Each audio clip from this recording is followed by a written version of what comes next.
ఐటీలో ఎంట్రీ కావాలా? Trainee software engineer గా అజా కోడింగ్ ట్యూటర్ లో 2 వీక్స్ ట్రయల్ పీరియడ్ లో వెంటనే చేరండి.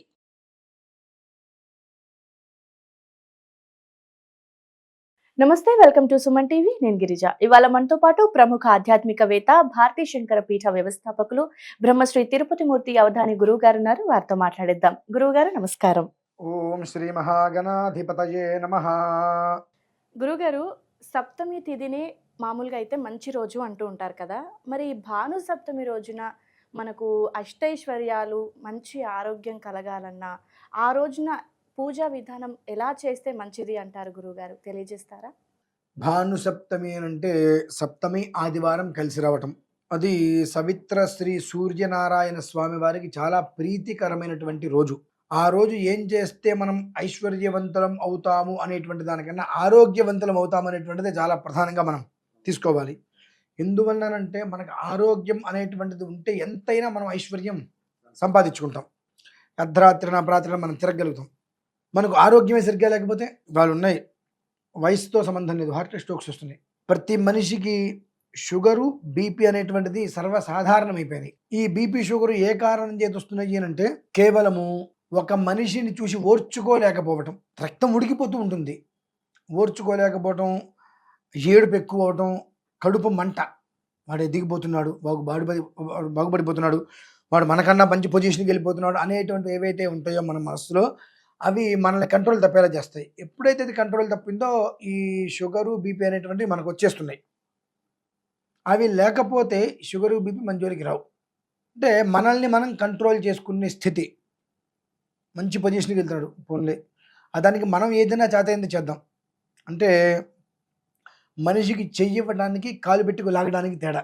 ఒక మనిషికి ఒక మనిషి చెయ్యిస్తూ ఉంటే అందరూ క్షేమంగా ఉంటారు. కాదు, ఒక మనిషి ఎదుగుతున్నాడు అని చెప్పి నేను కాలు పట్టుకుని లాగుతాను అని అంటే లాగిన వాడికి ఇబ్బంది, లాగుతున్న వాడికి ఇబ్బంది. దానివల్ల ఏమవుతుంది, వీళ్ళకి అనేక రకమైనటువంటి సమస్యలు, వ్యాధులు, రోగాలు వస్తున్నాయి. ఈ షుగరు, బీపీ వచ్చిన దగ్గర నుంచి జీవితకాలం టాబ్లెట్లు వేసుకోవడం అనేటువంటి దాంట్లో ఉండిపోయారు. మనల్ని మనం కంట్రోల్ చేసుకోగలగాలి. మనల్ని సెల్ఫ్ కంట్రోల్ అంటారు కదా, ఆ సెల్ఫ్ కంట్రోల్ మనకు కావాలంటే సూర్యనారాయణ స్వామి వారి యొక్క అనుగ్రహం మనకు కంపల్సరీ. ఆత్మపీడ ఉపశాంతయే. ఏం జరగని 10 మందికి నష్టం కలిగింది, పాపం అయ్యో మనం ఏదైనా తీసుకెళ్ళి పెడదాం. ఒక మనిషి మన కింద ఉన్నటువంటి మనిషి మనకన్నా పైకి వెళ్తున్నాడు, పోన్లే మన చేతనే చేయుతనిద్దాం అంటే మనిషి ఎదురుకుండా ఉన్నా లేకపోయినా చేతనైతే మంచి మనం మాట్లాడదాం. ఆ మనిషి ఎవరో తెలియనప్పుడు ఏమన్నా అడిగితే అబ్బాయి వాడు వెధవని అంటే ఎదుటి మనిషి మీద చెప్పేట ఏదైనా విషయం గురించి చెప్పడానికి మనకి ఎంత ఉత్సుకతో, ఏమీ తెలియకపోయినా అబ్బాయి మేము విన్నామండి వాడి గురించి, వాడు అట్లా అండి ఇట్లా అండి అని ఇలా చూపిస్తున్నాం. ఇప్పుడు 1,000 చూపించిన 3,000 మనం చూపిస్తున్నాం. ఈ వేలు భగవంతుని అయితే చూపిస్తున్నావుగా నువ్వు. మనం ఈ రెండే కనిపిస్తున్నాయి, ఇది కనిపించట్లా. యాయ్ అన్నప్పుడు ఒకటి పైకి వెళ్తుంది, 3,000 మనకు చూపిస్తున్నాయి. ఈ 3 మనం గమనించట్లా. నీకు 1,000 చూపిస్తున్నాం కానీ ఇదైతే పైకి చూపిస్తుందిగా. ఆయన ఎందుకు ఊరుకుంటాడు? అట్టుకి అట్టున్నర అవసరం ఇంకొక మొక్క కూడా ఎక్స్ట్రా కలిసి పెడతాడు. అవే అనారోగ్యాలు. ఇవి ఈ అనారోగ్యం అనేటువంటిది లేకుండా ఉంటే మనం సంపాదించేటువంటి సంపాదన ధర్మంగా ఉంటుంది. చక్కటి పరివర్తన అనేటువంటిది కుటుంబానికి ఏర్పడుతుంది. ఆ పరివర్తనం సుఖంగా ఉండాలి, ఎటువంటి అనారోగ్యం లేకుండా మనం ఉండాలి అని అంటే మామూలుగా ప్రతి ఆదివారము సూర్యనారాయణ స్వామి వారికి మనం నమస్కారం చేసుకోవాలి. సూర్య నమస్కారాలు ఎట్లా మామూలుగా మనం చేసేటువంటి కాకుండా అరుణం ఉంటుందండి. సూర్యనారాయణ స్వామి చాలా ఇష్టమైంది. దాని యొక్క గొప్పతనం ఏంటంటే నేనే ప్రత్యక్షం, నా కళతో చూశా. ఒక మనిషికి యాక్సిడెంట్ అయి కాలు మడిమ నుంచి తొడ వరకు 3 ముక్కలైంది. మొత్తం కాలు మెత్తం మీద 4 రాడ్లు వేశారు.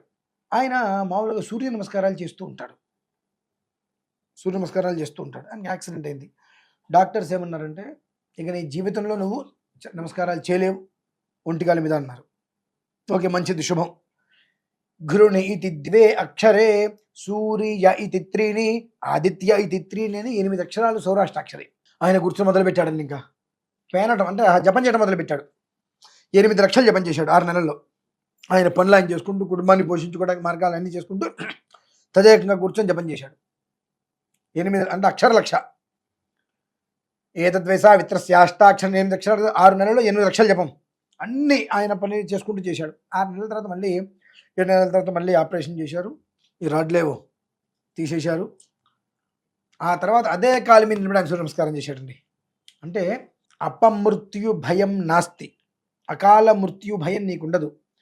ప్రమాదం జరుగుతుందేమో, యాక్సిడెంట్ అవుతుందేమో, కాలో చెయ్యి విరుగుతుందేమో అనే భయం నీకు ఉండదు. ఎందుకంటే చక్కటి పరివర్తమానం ముందే జరగబోయేటువంటిది ప్రతి ఒక్కటి నీకు ముందే 6 సెన్స్ ద్వారా తెలియజేసి నీ ఆరోగ్యానికి ఆయన రక్షణగా, ఆరోగ్యం భాస్కర్ ఆది చేదు రక్షణగా నిలుస్తాడు. కనుక ప్రతి ఆదివారము ఓం భద్రం గ్రహణేభిస్తృణయామ దేవాహని మొదలు పెడుతున్న 134 క్వశ్చన్స్ అవి గంటన్నర పడుతుంది. దాంతో నాలుగు ఇంకోటి ఉంది అందులో త్రిచ మహాసౌరం అని చెప్పి అందులో చెప్తుందండి.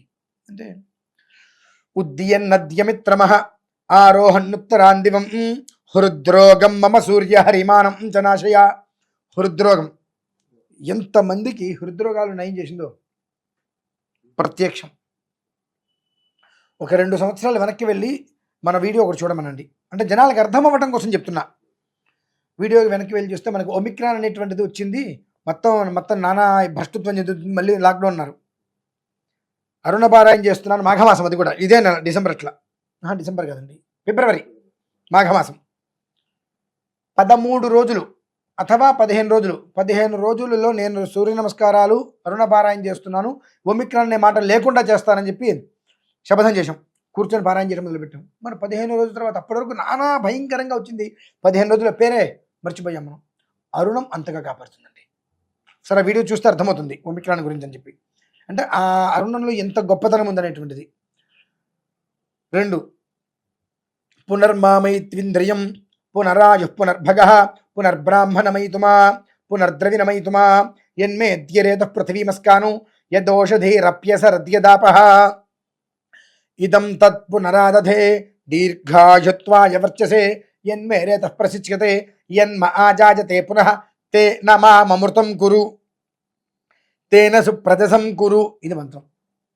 అంటే పునర్మామైత్వింద్రియం, శరీరంలో ఏ ఒక్క నరమైతే చచ్చుబడిపోయిందో, ఏ అవయవమైతే మన మాట వినట్లేదు, ఆ అవయవానికి సంబంధించిన విధానంలో ఈ మంత్రాన్ని పారాయణ చేస్తే మళ్ళీ ఆ నరం అనేటువంటిది ఖచ్చితంగా స్పందిస్తుంది. హాస్పిటల్కి వెళ్ళాల్సిన అవసరం లేకుండా క్యాన్సర్ వ్యాధితో సహా ఇందులో ఎన్నో రకాల ప్రయోగాలు చేసి తగ్గించినటువంటి దాఖలాలు ఉన్నాయండి.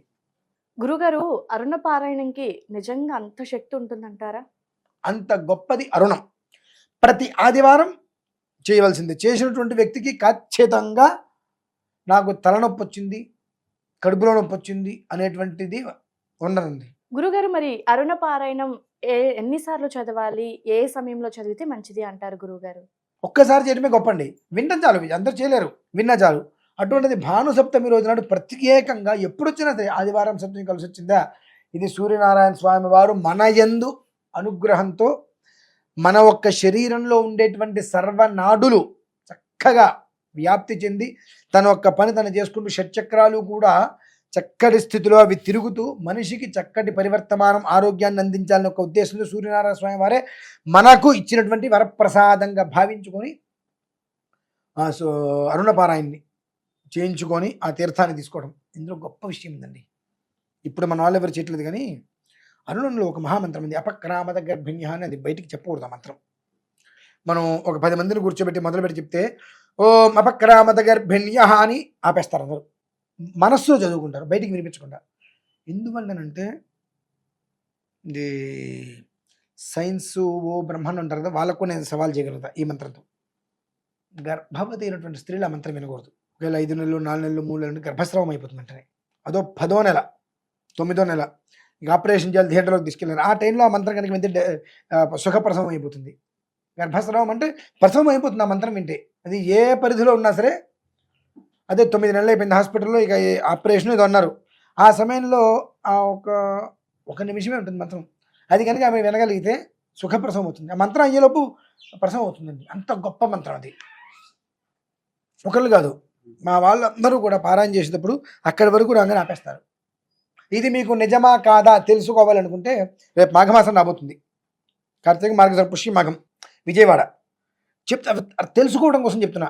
విజయేశ్వర స్వామి దేవాలయం ఉంది మనకు కృష్ణానది దగ్గర, దుర్గగుడి కింద విజయేశ్వర దేవాలయం. ఆ విజయేశ్వర స్వామి వారి దేవాలయంలో మాఘమాసంలో 4 ఆదివారాలు అందరు వేద పండితులు వచ్చి అక్కడ అరుణపారాయణ చేస్తారు. కొన్ని సంవత్సరాలుగా అది నడుస్తుంది. ఒక ఆచారంగా పెట్టుకున్నారు. ఖచ్చితంగా చేసి తీరవలసింది. విజయస్వామి వారి దేవస్థానం చాలా గొప్పది. ప్రతి ఒక్కటి విజయం చేకూరుతుంది. అక్కడ పారాయణ చేస్తుంటారు. ఎవరైనా నేను చెప్పింది నిజమో కాదో తెలుసుకోవాలనుకుంటే ఒక ఆదివారం నాడు ఇక్కడి నుంచి బయలుదేరి విజయవాడ వెళ్ళమనండి. విజయస్వాములు ఉదయం 8:30 9 గంటలకు 9:30 10 గంటలకు మొదలు పెడతారు. హాయిగా వినమనండి. అందరూ ఓం భద్రం కర్ణేభిశృణయామ దేవాః భద్రం పశ్యేమాక్షభిర్యజత్రాః స్థిరైరంగైస్తుష్టవాగుంశస్తనూభిః యశేమ దేవహితం యదాయుః స్వస్తి ఇంద్రో వృద్ధశ్రవాः స్వస్తి నః పూషా విశ్వవేదాः స్వస్తి నస్తార్క్ష్యో అరిష్టనేమిః స్వస్తి నో బృహస్పతిర్దధాతు. ఓం శాంతి శాంతి శాంతి. ఆపమాపామపస్సర్వాః అస్మాదస్మాదితో ముతః. ఇదే కంఠంతో చెప్తారు. కంఠం దిగదు, చెప్తారు. ఒక స్థితికి రాగానే ఒక్కసారిగా అందరూ ఆపేస్తారు.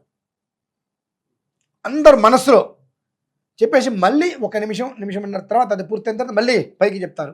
అది గమనిస్తే అర్థమైపోతుంది. ఎందుకు బయటికి చెప్పండి, పిచ్చి విధవరా అండి, ఇది పనికిరాదు, ఇది చేయకూడదు, ఇది చెప్పకూడదు అంటే బ్రాహ్మడు ఇక్కడ కూర్చొని వచ్చిన ఆయన ఇది పనికిరాదని చెప్తుంటే ఏమి తెలియక చేతకాక ఏదో ఒకటి చెప్పాలని చెప్తున్నాడా? ఎంత శాస్త్ర ప్రమాణం ఉండుంటుంది. కొన్ని మంత్రాలు వినకూడదు అంటున్నారంటే మేము వింటాం, మేము చదువుతామంటే ఎట్లా? ప్రతి దానికి ఒక ప్రమాణం ఉంది. ఇది ఎందుకు వినకూడదు? చచ్చిపోతారు కొన్ని విషయాలు. ఇప్పుడు ఉంది 8వ 5వ నెల 6వ నెల ఉంది, ఆ అమ్మాయి మంత్రం ఇంత గర్భస్రావం అవుతుంది. ఎవరైనా దాని కారకులు? అందుకే కొన్ని వినకూడదు.